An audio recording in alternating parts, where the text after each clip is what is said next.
Now, while South Africa hasn't been downgraded to junk status, ratings agency Moody isn't too happy. It's changed its outlook of the South African economy from stable to negative, citing government's lack of action and implementation. So what does South Africa need to do in order to get its house in order? And why aren't we doing what we should be doing? Well, eNCA's business reporter Heidi Giokos finds out. Moody's is the only ratings agency that hasn't downgraded South Africa to junk status. But alarm bells are already ringing. The ratings agency outlook changed from stable to negative.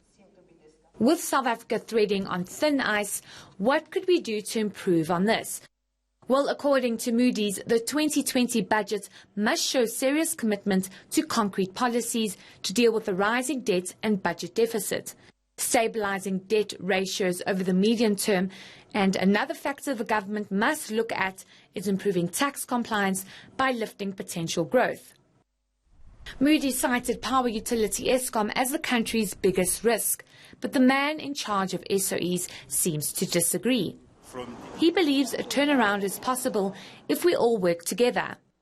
It does give us an opportunity to do better in the next year, to give effect to our plans. And where I disagree with Moody is in some sectors the political capital is certainly there, as well as the ideas, to bring about the changes that are necessary. Eskom is one example. While we haven't been downgraded to junk status by Moody's, South Africa is hanging on by a thread. If we don't get our house in order and Moody's joins other rating agencies in downgrading us to junk, this will put pressure on the rand, raise the cost of government debt, and see goods and services across the economy become more expensive. The warning signs may be there. Will government implement and take action where necessary? Heidi Giokos, Johannesburg.